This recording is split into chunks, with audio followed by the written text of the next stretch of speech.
A'udzu billahi minasyaitonir rajim. Bismillahirrahmanirrahim. Rabbi shrah li sadri wa yassir li amri wa hlul 'uqdatam min lisani yafqahu qawli. Subhanaka la ilma lana illa ma 'allamtana innaka antal alimul hakim wa la 'udwana illa 'alal zalimin. Amma ba'du.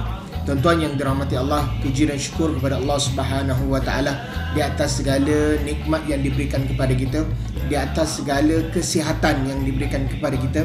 Walaupun dalam keadaan pandemik, walaupun masih dalam keadaan COVID, kita masih berjaga-jaga. Kita bersyukur kepada Allah Subhanahu wa taala kerana kita masih mampu menghirup udara Allah Subhanahu wa taala yang telah diberikan kepada kita. Namun begitu, terima kasih saya ucapkan sekali lagi mewakili pihak Anjung Tourism. Kita bertemu sekali lagi dalam Atlas Haji dan Umrah ataupun Atlas Umrah. Kita mempelajari sesuatu di alam maya kita. Bagi mereka yang merindui Baitullahil Haram, inilah masanya untuk kita bulan kaji, mengambil tahu dengan lebih detail apa yang diperlukan. Dan bagi mereka yang mungkin nak menunaikan ibadah umrah tetapi tergendala disebabkan kerana COVID yang berlaku, kita sama-sama mempelajari sesuatu sebelum dan kemudian kita berdoa kepada Allah SWT. Allah buka border yang ada dan kemudian kita sama-sama dapat menunaikan ataupun kita dapat berangkat bersama-sama menunaikan ibadah umrah di Anjung Tourism Services ataupun di mana-mana saja. Jadi alhamdulillah, pada minggu yang lalu kita telah pun menyelesaikan ataupun kita telah membincangkan, kita telah pun membicarakan pada persoalan yang pertama, iaitu sejarah pembinaan Kaabah. Sebagai mengulang kaji, sebagai untuk kita merenung apa link pada bahagian episod yang pertama dengan episod yang kedua. Pada episod yang pertama, kita membincangkan tentang sejarah pembinaan Kaabah, sejarah yang dilakukan oleh Allah Subhanahu Wa Taala yang diperintahkan kepada Nabi Ibrahim AS untuk dibina. Namun begitu, sudi kita melihat kembali serba sedikit dengan ringkasan pada ayat surah Ali Imran pada surah yang ketiga, pada ayat yang ke-96. Allah Subhanahu wa taala menyatakan, Allah Subhanahu wa taala memberitahu, berkongsi kepada kita bagaimana Allah Subhanahu wa taala, inna awwala baitin wudi'a lin-nas lalladhi bi Bakkah mubarakan wa hudan lil alamin. Allah Subhanahu wa taala menyatakan kepada kita, sesungguhnya rumah yang mula-mula dibangunkan untuk beribadah itu untuk diibadah ke manusia adalah di Bakkah, iaitu Mekah yang diberkahi dan menjadi petunjuk bagi semua manusia. Allah jadikan bumi ini, Allah pilih suatu tempat yang namanya Bakkah ataupun Mekah, yang kemudian Allah jadikan tempat itu sebagai tempat kita beribadah. Kita kumpul duit, kita datang ke Mekah. Tujuan kita yang pertama sekali, seperti mana Allah katakan, untuk beribadah. Ketika mana kita beribadah itu adalah kerana Allah Subhanahu Wa Taala. Kita mengharapkan yang Allah berikan kepada kita, iaitu sebagai hudan lil alamin, iaitu petunjuk bagi semua manusia. Dan ketika mana kita nak merasakan petunjuk bagi semua manusia, Nabi SAW menyatakan dalam hadisnya, satu umrah ke satu umrah merupakan satu penghapus dosa. Jadi sebab tu, mendatangi Baitullahil Haram, mendatangi Kaabah, mendatangi Mekah bukan hanya sekadar orang kata nak tengok-tengok, tetapi adalah sesuatu perkara yang harus kita rasakan, bahawasanya mendatangi Mekah, mendatangi Kaabah, mendatangi Baitullahil Haram adalah untuk beribadah supaya Allah Subhanahu Wa Taala berikan ganjaran kepada kita, iaitu hudan lil alamin, iaitu petunjuk. Dan kemudian Allah Subhanahu Wa Taala nyatakan, bagi manusia secara fitrahnya kita akan merasakan rindu, walaupun rumit daripada sudut administrasi dan sebagainya, tetapi kita merasa rindu untuk mendatangi. Kita merasa rindu untuk datang semula sekali lagi ke Baitullahil Haram. Mungkin dahulunya, Ustaz, saya dah pernah pergi 2 tahun yang lalu, 5 tahun yang lalu, saya masih merasakan rindu untuk berada di sisi Kaabah. Dengan itu Allah Subhanahu Wa Taala nyatakan dalam surah Ali Imran pada ayat yang ke-97, Allah kata, wa man dakhalahu kana aminan, dan barang siapa yang masuk ke dalam Baitullah, barang siapa yang masuk di dalam kawasan Bakkah, barang siapa yang masuk ke dalam kawasan Mekah, insya-Allah merasa aman. Dan kemudian keamanan itu bukan hanya sekadar sesuatu yang biasa-biasa, tetapi Allah Subhanahu Wa Taala nyatakan pula dalam suratul Baqarah pada ayat yang ke-125, wa iz ja'alna baitan mathabatan linnas wa amnan wattakhidhu min maqami Ibrahim musalla ila akhiril ayat. Dalam suratul Baqarah pada ayat 125 Allah nyatakan, dan ingatlah ketika mana Allah Subhanahu Wa Taala jadikan ini, iaitu Baitullah, tempat berkumpulnya bagi manusia dan tempat yang aman. Mathabatan linnas wa amnan. Mathabatan seperti mana? Ulama tafsir Ibnu Abbas menyatakan mathabatan linnas itu adalah tempat berkumpulnya manusia.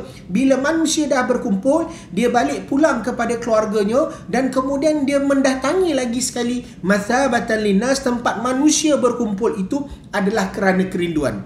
Dengan itu kerinduan kita ke Baitullahil Haram, kerinduan kita untuk menunaikan ibadah umrah bukanlah sesuatu yang sia-sia, tetapi rupanya rindunya kita ini Allah telah nyatakan di dalam Al-Quran, dalam suratul Baqarah pada ayat yang ke-125. Jadi insya-Allah pada minggu yang kedua, pada episod yang kedua kali ini, kita akan membincangkan tentang suatu perkara, membawa kepada sejarah serba sedikit tentang peristiwa Nabi Ibrahim AS, dan kemudian kita akan membawa lagi sekali tentang Kaabah, peristiwa Kaabah secara khusus. Kalau tempoh hari ianya adalah berkaitan tentang Allah Subhanahu Wa Taala menjadikan bumi Baka itu sebagai tempat beribadah. Bumi yang pertama dijadikan oleh Allah Subhanahu Wa Taala untuk manusia beribadah.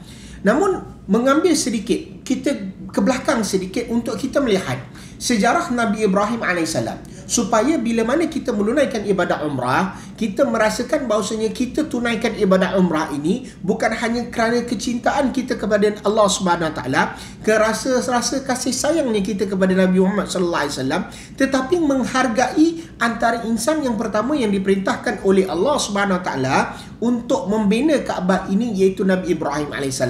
Kerana apa yang dilakukan nanti di dalam bahagian ataupun dalam bab perbincangan kita pada perihal Safa dan Marwah juga akan terkait pada peristiwa Nabi Ibrahim AS dan juga isterinya iaitu Hajar dan juga anaknya Ismail. Sebab tu melihat ruang lingkup menunaikan ibadah umrah itu bukan hanya kerana itu diperintahkan Allah, itu yang dianjurkan oleh Nabi sallallahu alaihi wasallam, tetapi merasakan bagaimana titik permulaan Nabi Ibrahim AS dan juga Nabi Ismail membangunkan Mekah. Kita tahu bahawasanya Nabi Ibrahim AS ini mempunyai seorang isteri yang namanya Sarah. Pada isteri yang pertama, Sarah ini merupakan seorang wanita yang kemudian didiagnos ataupun didatangkan ujian oleh Allah Subhanahu Wa Taala sebagai seorang wanita yang tidak berkemampuan untuk melahirkan zuriat.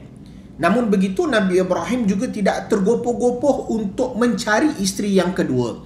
Tetapi apa yang berlaku ketika mana Nabi Ibrahim dan juga Sarah berhijrah daripada negara Syam menuju ke Mesir, didatangkan satu ujian.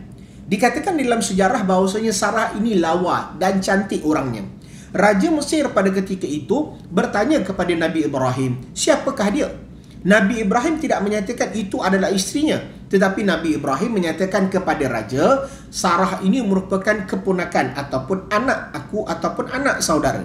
Bergantung kepada beberapa perbincangan sejarah. Maknanya, tetapi sejarah secara khusus meletakkan bahawasanya Nabi Ibrahim tidak menyatakan Sarah ini adalah isterinya, tetapi menyatakan ini adalah anak saudaranya, ataupun dalam sebahagian lain menyatakan itu adalah adiknya. Jadi raja pun nak bertemu dengan Sarah. Bila mana bertemu dengan Sarah, berbagai-bagai versi yang berlaku. Ada yang menyatakan bahawasanya raja ingin mengapa-apakan. Raja ingin menyentuh Sarah dengan tiba-tiba datang penyakit dan sebagainya, dan kemudian beliau minta kepada Sarah untuk berdoa kepada Allah SWT agar penyakit itu terhapus. Dan kemudian bila mana Sarah berdoa kepada Allah SWT dan kemudian penyakit itu terhapus, dan kemudian akhirnya raja tidak jadi untuk mengganggu Sarah, dan kemudian dia hadiahkan kepadanya seorang wanita pembantu yang namanya Hajar. Jadi ketika mana Hajar telah diserahkan kepada Sarah, sebab itu sebahagian dalam kitab-kitab sejarah meletakkan bahawasanya Hajar ini adalah pembantu kepada Sarah. Hakikatnya begitu. Maknanya Sarah mendapat Hajar daripada raja sebagai satu pembahasan hadiah di atas perbuatan beliau, dan Hajar itu dijadikan pembantu kepada Sarah. Dan kemudian setelah beberapa lamanya, dan kemudian Sarah minta kepada Nabi Ibrahim. Sarah minta kepada Nabi Ibrahim untuk menikahi Hajar. Takdir Allah Subhanahu Wa Taala, Hajar mengandungkan anak Nabi Ibrahim alaihissalam, dan sehingga kan dikatakan di dalam sejarah bahawasanya timbul sifat cemburu Sarah kerana Hajar ini mampu melahirkan zuriat, Hajar ini mampu memberikan zuriat kepada Nabi Ibrahim alaihissalam. Dan kemudian Hajar pun dikatakan dalam sejarah terasa tertekan dan minta kepada Ibrahim untuk bawa beliau dan anak ini jauh daripada Sarah agar tidak, kata orang tu, sifat kecemburuan itu meluap-luap. Lalu Nabi Ibrahim juga atas perintah Allah Subhanahu Wa Taala bersetuju untuk membawa Hajar dan juga Ismail menuju ke suatu dataran daripada negara Mesir pindah kepada Palestin, negara Syam pada ketika itu, dan kemudian daripada Palestin, daripada negara Syam menuju ke suatu kawasan wadi, kata orang tu, suatu lembah yang kering kontang. Nanti kita akan bincangkan ayat tersebut. Bila mana dibincangkan bahawasanya dibawa kepada satu lembah yang begitu kosong, yang lembah yang tak ada apa-apa, dan bekalan waktu itu dikatakan Nabi Ismail alaihissalam masih menyusu badan dan membawa makanan sekadar yang cukup. Dan kemudian bila mana dah sampai di tempat tersebut, Nabi Ibrahim nak tinggalkan Hajar dan juga anaknya iaitu Ismail. Dan kemudian Hajar bertanya, adakah ini perintah daripada Allah? Jika ia datang daripada perintah Allah, maka aku bertawakal. Itu adalah antara sikap yang ada yang nak disampaikan. Namun ketika mana dikatakan bahawasanya Allah Subhanahu Wa Taala memerintahkan Nabi Ibrahim untuk meletakkan di suatu lembah yang begitu kering. Tuan-tuan boleh menyimak di dalam surah Ibrahim pada ayat yang ke-37. Dalam ayat yang ke-37 surah Ibrahim, surah yang ke-14 ayat yang ke-37, ketika mana Nabi Ibrahim nak melangkah balik, nak meninggalkan, dah sampai, tak ada tunggu-tunggu tuan-tuan. Dikatakan dalam kitab-kitab sejarah yang saya semak, dah sampai terus ditinggalkan. Maknanya tak ada bermalam satu malam, tunggu menanti. Dan lembah yang ada itu, wadi itu adalah sekering-kering kontang, tidak ada manusia pun. Maknanya ibarat, kalau katalah kita katakan sebagai satu padang jarak padang terkukuh, padang yang begitu luas, dengan tiba-tiba hanya ada sekadar Hajar dan juga Ismail. Jadi hanya tinggal ni dua orang saja yang berada dekat satu lembah, dekat satu tanah yang begitu gersam. Dan kemudian ketika mana Ibrahim nak berjalan, dikatakan di dalam kitab sejarah menyatakan, kepada siapa kau menyerahkan kami wahai Ibrahim? Apakah Allah memerintahkan ini kepada kamu seperti mana awal saya katakan? Dan kemudian Ibrahim kata ya, dengan tenang. Satu perkara yang perlu kita melihat bahawasanya bagaimana sikap Sayyidatina Hajar dengan Nabi Ibrahim. Kalaulah itu adalah perintah daripada Allah, kalau begitu, okey, fine, aku bertawakal kepada Allah Subhanahu Wa Taala. Sikap yang begitu tinggi urusan kita dengan Allah. Tetapi, namun begitu, apa yang boleh kita ambil ketika kita nak menyatakan bahawasanya, Sayyidatina Hajar ataupun Hajar ketika mana tinggalkan dia bertawakal. Adakah dia tidak berusaha untuk bertanya adakah ini datang daripada perintah Allah? Makanan dah tersedia, makanan dah dibawa mungkin mencukupi. Ismail masih kecil dan dia masih hanya memerlukan susu ibu saja. Mungkin itu sudah cukup. Maknanya nak disampaikan ketika mana kita nak bertawakal, ketika mana kita nak berserah kepada Allah Subhanahu Wa Taala, perkara pertama sekali adalah persediaan. Yang kedua adalah usaha. Kita dah tahu, kita kata orang tu ambil tahu apa yang diperlukan, dan kemudian kita siapkan barang-barang dan sebagainya, dan kemudian baru kita bertawakal. Senang kata, usaha dahulu baru bertawakal. Jangan hanya sekadar sesuatu benda yang terjadi kita bertawakal, tak apalah saya tawakal je, tapi kita tak usaha dulu tuan-tuan. Jadi ini adalah suatu perkara yang perlu kita lihat, bahawasanya peristiwa Nabi Ibrahim meninggalkan Hajar dan anaknya adalah suatu usaha yang perlu kita ikut. Maknanya kita usaha dulu, kita berdoa pada Allah Subhanahu Wa Taala, kita serahkan pada Allah Subhanahu Wa Taala, dan kemudian kita bertawakal. Kemudian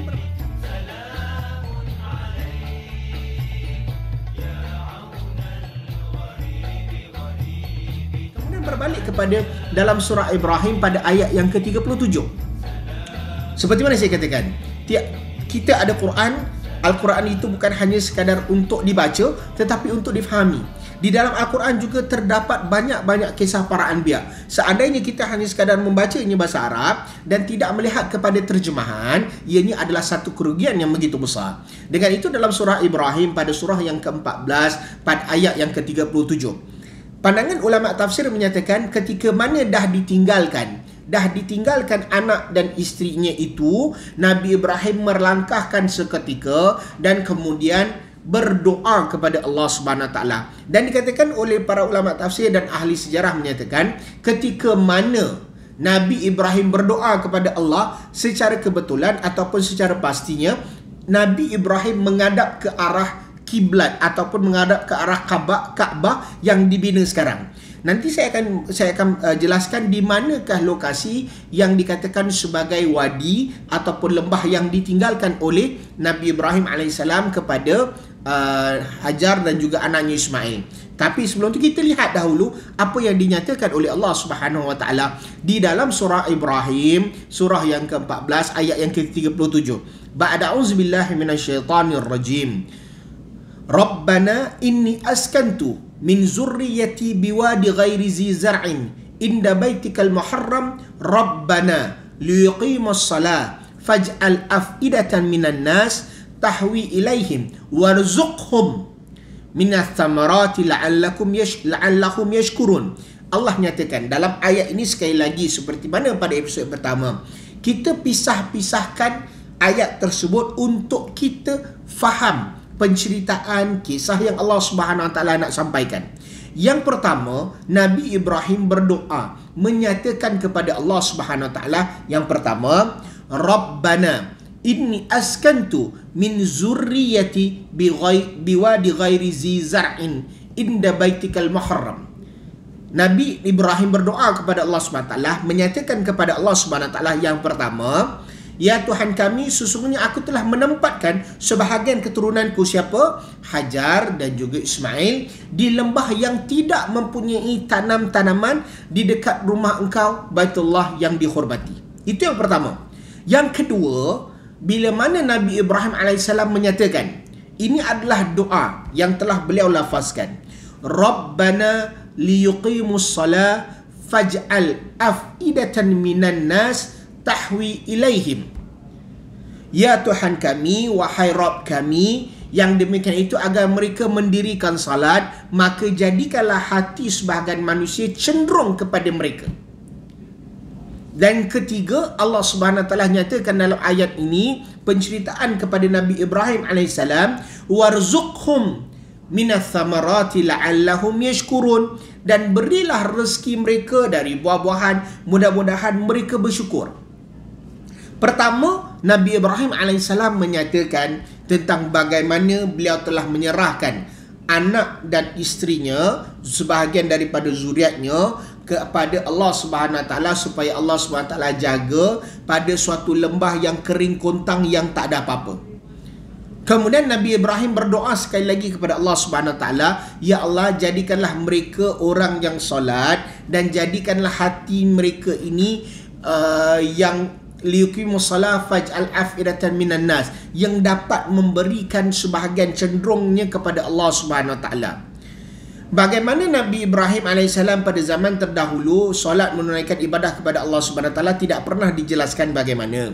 Namun apa yang paling jelas adalah ketika mana mereka solat ataupun ketika mana mereka berdoa, mereka tidak pernah sesekali untuk menyembah berhala, tetapi menyerahkan kepada Allah Subhanahu Wa Taala secara khusus. Dan malahan solat itu juga merupakan satu doa, kerana daripada awal kita solat, kita mula angkat takbir Allahu Akbar, dan kemudian kita membaca doa iftitah sehingga kan memberi salam, semuanya adalah berdoa membesarkan Allah Subhanahu Wa Taala dan melafazkan segala janji kita kepada Allah Subhanahu Wa Taala.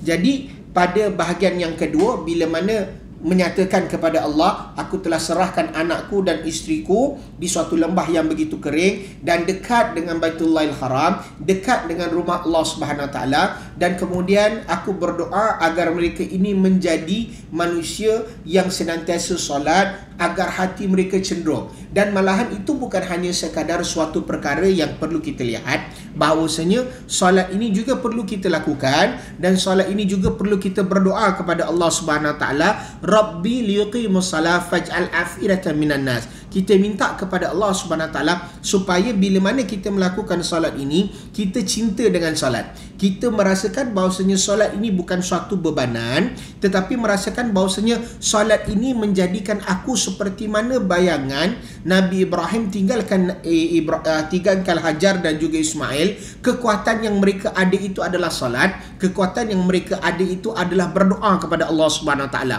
Jadi yang pertama bertawakal, tetapi dalam bertawakal itu ada usahanya, iaitu solat dan berdoa kepada Allah Subhanahu Wa Taala. Dan yang ketiga, Allah Subhanahu Wa Taala nyatakan dalam ayat ini, warzuqhum minas samarati la'allahum yashkurun, iaitu jadikan ataupun berikanlah mereka rezeki, iaitu buah-buahan, mudah-mudahan mereka bersyukur.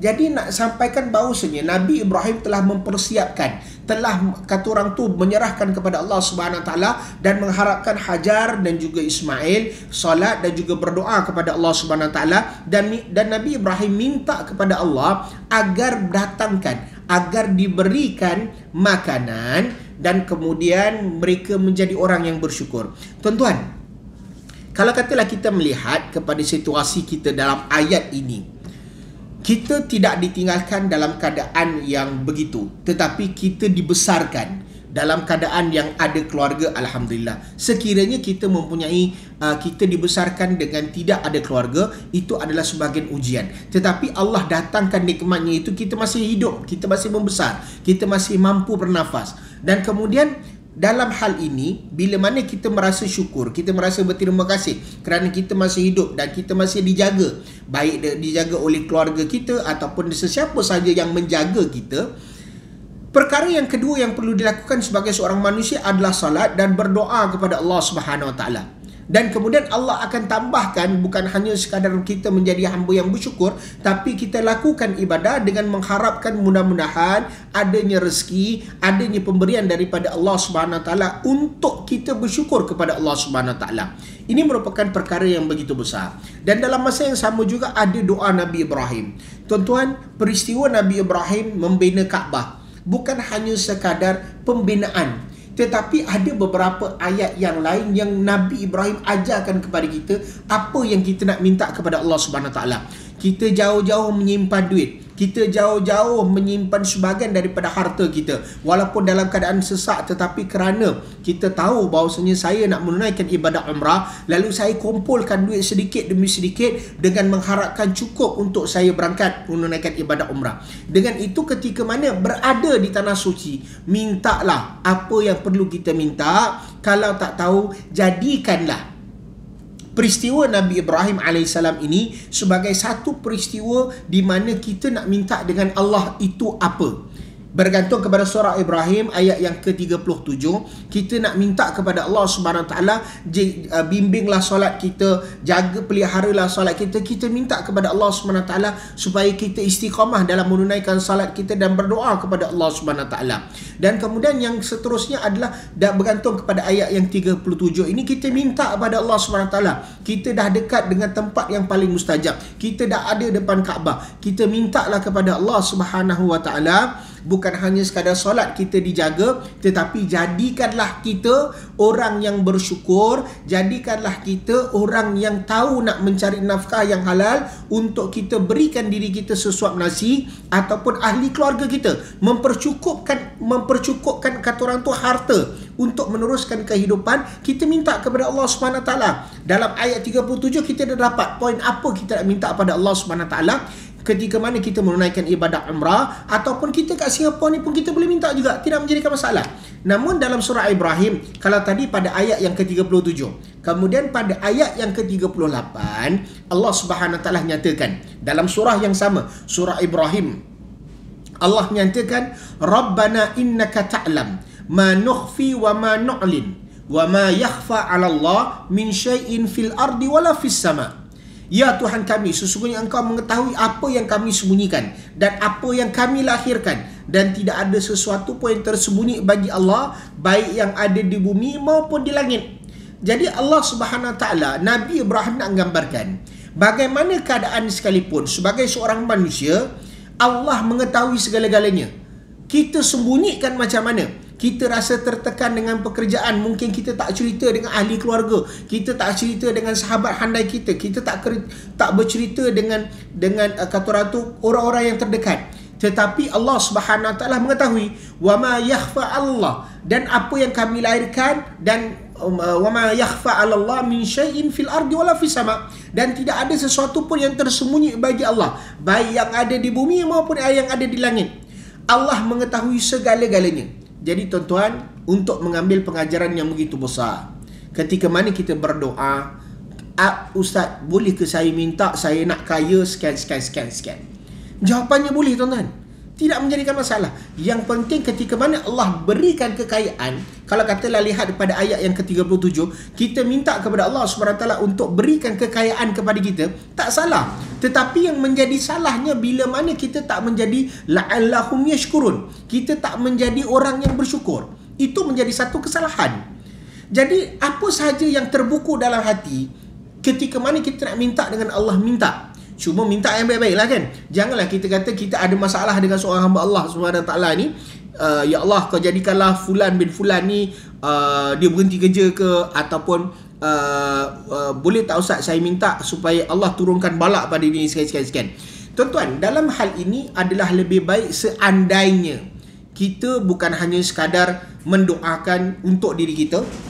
Yang pertama, doakan diri kita, doakan ahli keluarga kita, doakan keluarga besar kita, dan kemudian doakan orang-orang yang ada di sekeliling yang mungkin kita rasa teraniaya disebabkan sifat fulan tadi. Kita doa kepada Allah Subhanahu Wa Taala, ya Allah, andai dia adalah ada kebaikan yang dilakukan, lapangkanlah hati kita. Terkadang kita melihat daripada persepsi kita. Kita nak orang faham persepsi kita, tapi kita tak nak faham persepsi orang lain. Itu juga menjadikan satu masalah. Tapi dalam hal ini tuan-tuan, adalah lebih baik untuk mendoakan sesiapa yang menganiayai kita, yang kita rasa kita dianiayai. Doalah pada Allah agar beliau itu dilembutkan hati, agar beliau ini dipermudahkan segala urusan. Mungkin kat rumah pun dia stres, dia datang kerja, akhirnya lempahkan kepada kita. Kita pun tak tahu tuan-tuan. Jadi apa yang saya cadangkan adalah doalah suatu benda yang baik-baik, supaya kita merasakan bahawasanya kita pergi umrah ini, kita untuk beribadah. Kita pergi umrah ini adalah untuk mencari pahala di sisi Allah Subhanahu Wa Taala. Kita pergi umrah ini adalah sesuatu yang kita nak rasakan doa kita mustajab. Kita nak merasakan tenangnya kita dapat beribadah kepada Allah Subhanahu Wa Taala. Jadi tuan-tuan, bila mana dalam masa yang sama kita nak merasakan bahawasanya kita datang ke Baitullahil Haram, kita datang ke Kaabah, ini adalah suatu perkara yang bukan hanya sekadar menunaikan ibadah umrah, tetapi merasai berterima kasih kepada Allah Subhanahu Wa Taala. Didatangkan kepada kita anbiya, didatangkan kepada kita rasul, didatangkan kepada kita Al-Quran. Allah Subhanahu Wa Taala ketika mana beliau nak perintah kepada Nabi Ibrahim AS untuk meletakkan batu Kaabah, Nabi Ibrahim sekali lagi, banyak dalam hal ketika mana Nabi Ibrahim nak mempersiapkan keteguhan, tanggungjawab Nabi Ismail daripada kecil lagi, banyak Nabi Ibrahim mengajar pada kita tentang isu doa. Dan malahan ketika mana Nabi Ibrahim AS datang kepada Nabi Ismail untuk memberitahu, menyatakan bahawasanya Allah Subhanahu Wa Taala memerintahkan untuk dibinakan Kaabah. Dan kemudian bila mana bina Kaabah, Nabi Ismail bersetuju untuk membantu, dan kemudian Nabi Ibrahim juga berdoa. Ketika mana berlaku dalam perbezaan, mereka berdoa, iaitu Nabi Ibrahim dan juga Nabi Ismail. Apa yang mereka berdoa setiap kali mereka meletakkan batu Kaabah naik dan sebagainya, mereka berdoa. Dan ianya dinyatakan dalam surah Al-Baqarah pada surah yang kedua pada ayat yang ke-127. Jadi tuan-tuan boleh semak dalam ayat surah Al-Baqarah pada ayat yang ke-127. Allah SWT nyatakan, Allah menceritakan kepada kita, dan kita mengambilnya sebagai satu pengajaran yang begitu besar. Wa iz yarfa'u Ibrahim wa iz yarfa'u Ibrahimu qawa'ida minal baiti wa Ismaila. Dan ingatlah ketika Ibrahim meninggikan, membinakan dasar Baitullah bersama Ismail, dan mereka berdoa. Apa doa dia? Rabbana taqabbal minna innaka antas samiul alim. Ya Tuhan kami, ya Allah, terimalah segala amalan, sesungguhnya Engkau yang maha mendengar lagi maha mengetahui. Nabi Ibrahim nak sampaikan kepada kita, Nabi Ismail nak sampaikan kepada kita, walaupun itu adalah perintah Allah, ketika mana melakukan dengan penuh keikhlasan, walaupun ayat ini tidak menyatakan tentang ikhlas ataupun tidak, tetapi apa yang Nabi Ibrahim dengan Nabi Ismail minta ketika mana meletakkan batu bata untuk pembinaan Kaabah, Rabbana taqabbal minna, ya Allah terimalah amalan kami ya Allah, walaupun itu datang daripada perintah Allah SWT. Kita tunaikan salat tuan-tuan, kita diperintahkan untuk baca Al-Quran. Ketika mana kita baca Al-Quran, apa permintaan kita? Adakah kita nak minta Allah permudahkan kehidupan kita, ataupun dah kena baca Quran, saya baca Quran? Apa motif dan apa tujuan? Sebab tu dia nyatakan Rabbana taqabbal minna, ya Allah. Nabi Ibrahim, Nabi Ismail buat Kaabah atas perintah Allah. Mereka pun berdoa kepada Allah, ya Allah terimalah amalan kami. Takut sekiranya amalan yang Allah SWT perintahkan kepada kita, kita merasakan ini adalah satu bebanan. Susah, tak payah. Aku solat tapi Allah tak berikan ketenangan. Aku baca Quran, tiap-tiap hari aku baca Quran, tapi aku baca Quran Allah tak tenangkan aku.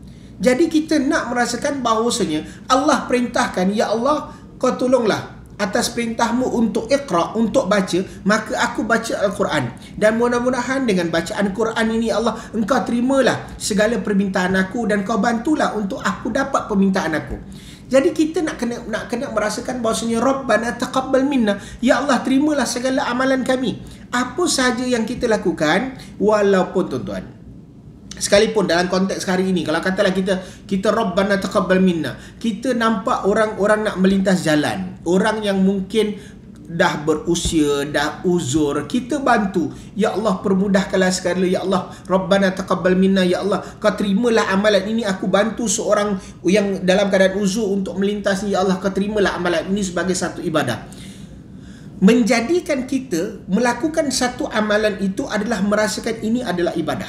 Tuan-tuan, pergi kerja, tuan-tuan keluar kerja pukul berapa sekalipun, itu adalah tetap ibadah tuan-tuan. Kerana Allah perintahkan kita untuk mencari rezeki untuk kita dan ahli keluarga. Kita beribadah kepada Allah SWT. Allah perintahkan kepada kita. Allah turunkan wahyu, Allah perintahkan kepada Nabi Muhammad SAW untuk ajar kita solat. Kita solat bukan untuk diri kita, tapi kerana membalas kembali apa yang telah Allah SWT berikan, nikmat yang begitu banyak yang kita tak mampu, kita hanya balas balik dengan Allah SWT solat. Mungkin dengan amalan-amalan kecil-kecil, pahala, apa kata orang tu, bersedekah dan sebagainya. Jadi Nabi Ibrahim dan Nabi Ismail memberikan satu gambaran bahawasanya ini adalah suatu perkara yang walaupun itu perintah Allah, tapi Allah kau tolonglah terima, supaya tak nak merasakan bahawasanya bebanan. Kita menunaikan ibadah salat, tuan-tuan, jangan merasa terkejut ketika mana kita menunaikan ibadah umrah. Ada sahaja orang yang merasakan tak apalah, tak solat dalam Masjidil Haram, saya solat kat bilik je Ustaz. Tak apalah Ustaz, saya pergi umrah, tapi saya solat dekat dalam bangunan hotel tersebut, ada musola, saya pergi situ. Malas saya Ustaz nak masuk dalam Masjidil Haram, ramai orang. Pelbagai-bagai keadaan yang kita akan jumpa. Sebab tu pada awal sekali kita harus tanyakan pada diri kita, apakah saya menunaikan ibadah umrah ini adalah kerana Allah, kerana saya nak melakukan ibadah, ataupun jalan-jalan dan tengok-tengok. Ini adalah perkara nyata tuan-tuan, dan jangan terkejut seandainya akan ada manusia yang pergi ibadah, yang menunaikan ibadah umrah, bila mana ditanya masuk dalam kata orang tu dalam Masjidil Haram berapa kali? Oh, yang waktu buat umrah Ustaz, yang lain semua saya solat kat luar pasal ramai orang, pasal saya nak cepat dan sebagainya. Tuan-tuan, kita akan berhadapan dengan berbagai-bagai manusia. Kita akan berhadapan dengan berbagai-bagai kerenah manusia. Terkadang sebab tu saya selalu mengajak untuk kita bermuhasabah, untuk kita merenung. Yang pertama, apakah tujuan kita menunaikan ibadah umrah? Adakah kerana Allah Subhanahu Wa Taala? Seandainya kerana Allah Subhanahu Wa Taala, maka bermula titik daripada sekarang lah. Kita dah berniat nak pergi umrah, kita dah mula berkumpulkan duit dan sebagainya, dan kemudian kita perbanyakkan beristighfar kepada Allah Subhanahu Wa Taala dengan lafaz yang mudah, astagfirullah, astagfirullah, astagfirullah. Merenung diri kita, aku nak menunaikan ibadah umrah, aku hanya perlu mempersiapkan diri ibadah aku kepada Allah Subhanahu Wa Taala. Bukan ketika mana dah sampai, tetapi ketika mana belum berangkat lagi, kita dah mula berjinak-jinak untuk beristighfar, kita dah berjinak-jinak untuk merasakan syukur kita kepada Allah Subhanahu Wa Taala. Sebab tu dalam suratul Baqarah pada ayat yang ke 128, kalau tadi ayat 127 Allah Subhanahu Wa Taala bercakap tentang Rabbana taqabbal minna innaka antas samiul alim. Dalam ayat 128 sekali lagi berdoa, Rabbana waj'alna muslimaini laka wa min zurriyyatina ummatan muslimatan laka wa arina manasikana wa tub alaina innaka antat tawwabur rahim. Allah Subhanahu Wa Taala nyatakan dalam suratul Baqarah pada ayat yang ke-128 pada surah yang kedua, wahai Rabb kami, wahai Tuhan kami, wahai Allah, jadikanlah kami berdua orang yang tunduk patuh kepada Engkau, dan jadikanlah di antara anak cucu kami umat yang tunduk patuh kepada Engkau, dan tunjukkanlah kami kepada cara-cara dan tempat ibadat haji kami, dan terimalah taubat kami. Sesungguhnya Engkau yang maha menerima taubat lagi maha penyayang. Tuan-tuan, dalam ayat ini, dia adalah ibarat satu package yang kita minta pada Allah Subhanahu Wa Taala. Rabbana waj'al muslimaini laka wa min zurriyyatina ummatan muslimatan lak. Kita minta kepada Allah Subhanahu Wa Taala, ya Allah, jadikanlah kami berdua. Kalau ini adalah doa Nabi Ibrahim dan juga Nabi Ismail. Dalam masa yang sama juga, ya Allah, kau jadikanlah aku ni, ya Allah, aku ni seorang suami dan adanya isteri, ya Allah, jadikanlah kami berdua ini tunduk dan patuh kami ini kepada Engkau, ya Allah. Dan jadikanlah wa min zurriyatina ummatan muslimatan, dan jadikanlah anak cucu cicit kami ni tunduk dan patuh kepada Allah. Tuan-tuan, doa ini, ya Allah berikan doa ini sebagai satu panduan kita nak minta apa. Seandainya tak hafal bahasa Arab, kita tahu, oh Allah minta Nabi Ibrahim AS ajar, Allah SWT ajar kepada kita, ajar kepada saya dalam suratul Baqarah pada ayat 128, kita minta untuk diri kita, kita minta untuk keturunan kita supaya tunduk dan patuh. Dan kemudian yang bahagian yang ketiga, wa arina manasikana, wa arina manasikana, ya Allah, dan berikanlah tunjuk ajar kepada kami cara beribadah, wa tub alaina, dan aku minta ampun, ya Allah, aku bertaubat kepadamu. Suatu package, tuan-tuan, dalam doa ini. Jangan tanya, Ustaz nak doa apa dekat Kaabah, Ustaz nak doa apa dekat Masjidil Haram, Ustaz ketika mana saya melakukan tawaf, apakah doa yang terbaik, pusingan pertama, kedua, ketiga, itu nanti akan kami kongsikan. Tetapi apa yang kita nak minta ketika mana dah ada depan Kaabah, tuan-tuan, tempat yang paling mustajab, ya Allah, jadikanlah aku hamba yang senantiasa bersyukur, jadikanlah aku hamba yang senantiasa beribadah, dan jadikanlah anak cucu cicit kami, keturunan kami, ya Allah, orang yang senantiasa beribadah kepada Allah Subhanahu Wa Taala. Ya Allah, jadikanlah kami untuk mempelajari ibadah kepadamu dengan sebaik yang mungkin. Ya Allah, terimalah taubat kami. Tuan-tuan boleh susun ayat sendiri, tetapi flow-nya dah Allah berikan dalam ayat yang ke-128. Jangan sia-siakan, tuan-tuan. Pada bahagian yang terakhir dalam ayat ini, Allah Subhanahu Wa Taala menyatakan, innaka antat tawwabur rahim. Sesungguhnya Engkaulah yang maha menerima taubat lagi maha penyayang. Tuan-tuan,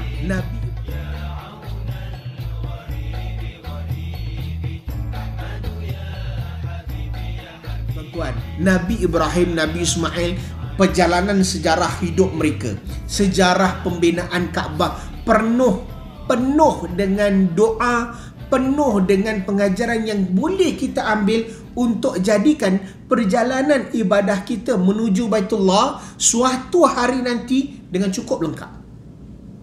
Sebab tu kita juga perlu faham, ketika mana Nabi Ibrahim membina Kaabah, Mungkin ada beberapa sejarah yang terlalu banyak, tetapi saya mudahkan untuk kita faham beberapa poin.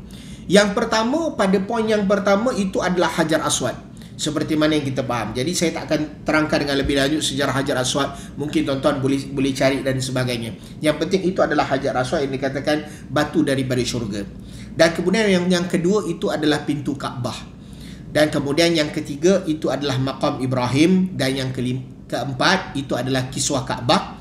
Dan kemudian yang kelima itu adalah Hijr Ismail. Dan kemudian yang keenam talang air, ataupun dikatakan sebahagian daripada kita meletakkan sebagai pancuran emas, ataupun kita boleh menyatakan itu adalah tempat air keluar. Nanti saya akan kongsikan sedikit beberapa perkara tentang perihal Kaabah.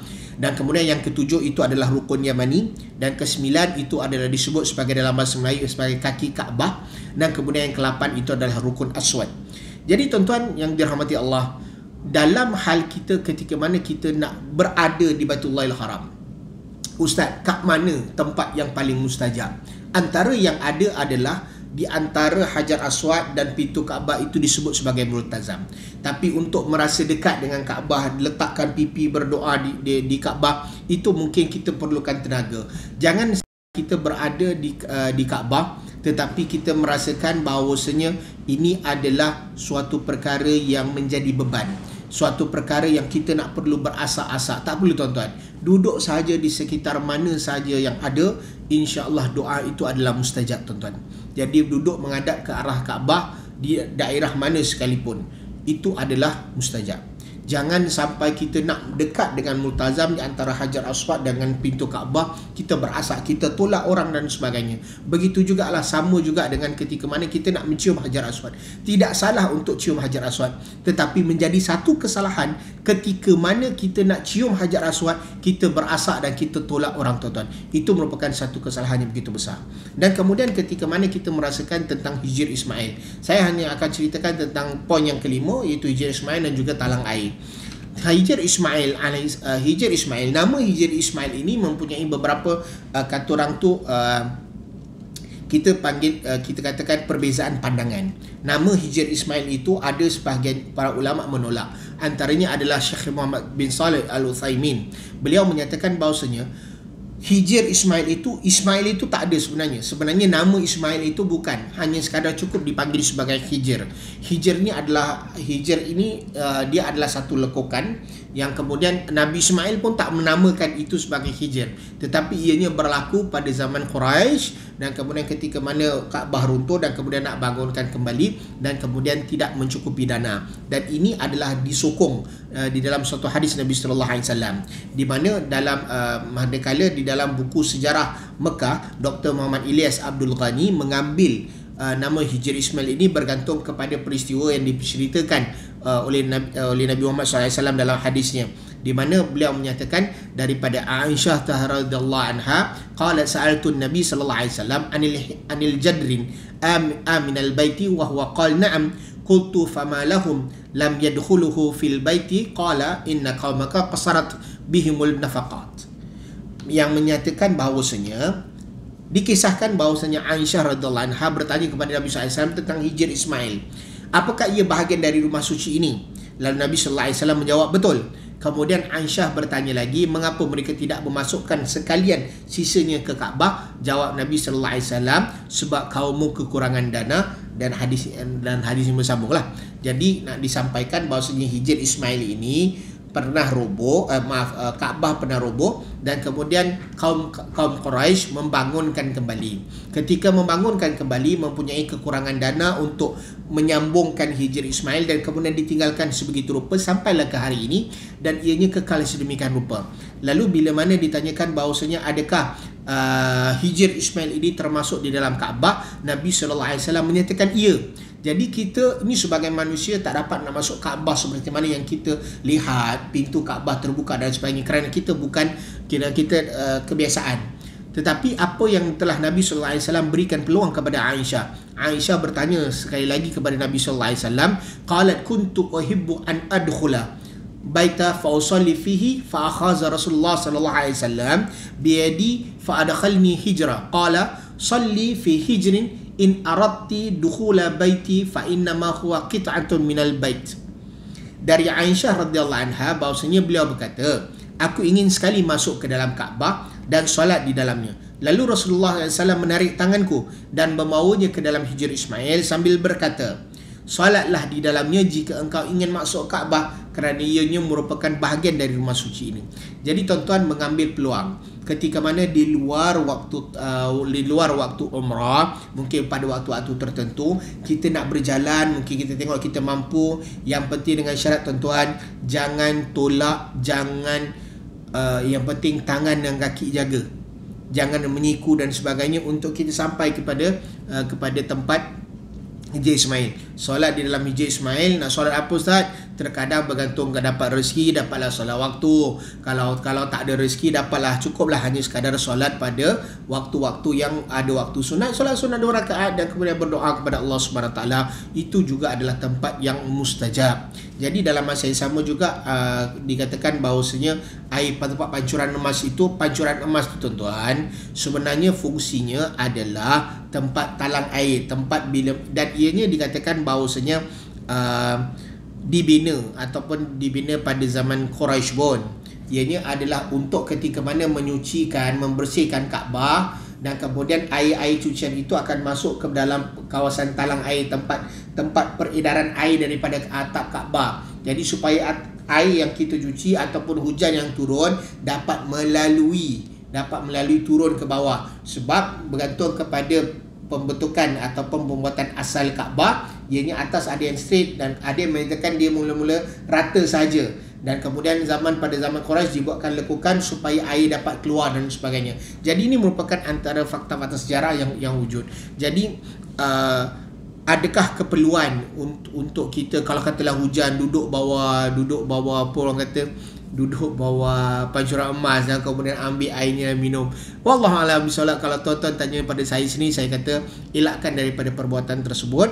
Dan kemudian kalau katalah ada kelebihan dan sebagainya, sebenarnya tak ada kelebihan. Itu hanyalah air daripada cucian Kaabah yang dapat diturunkan ke bawah. Jadi cukup sekadar di situ. Jadi tuan-tuan, kita berbalik kepada perbincangan pada episod yang kedua ini, mudah-mudahan memberikan manfaat bahawasanya memahami menunaikan ibadah umrah bukan hanya sekadar mengambil perintah daripada Allah Subhanahu Wa Taala dan kemudian merasakan untuk kita merasa dekat dengan Nabi sallallahu alaihi wasallam, bukan hanya sekadar memahami perjuangan Nabi sallallahu alaihi wasallam ketika mana berada di kota Mekah, tetapi memahami bagaimana Nabi Ibrahim alaihissalam telah mengajarkan kepada kita apakah yang perlu kita berdoa dan apakah yang perlu kita minta kepada Allah Subhanahu Wa Taala ketika mana kita berada di tanah suci, ketika mana kita berada di Masjidil Haram. Kerana terlalu banyak doa-doa yang telah diajarkan kepada kita melalui kisah Nabi Ibrahim alaihissalam. Dan insya-Allah kita bertemu lagi pada minggu hadapan.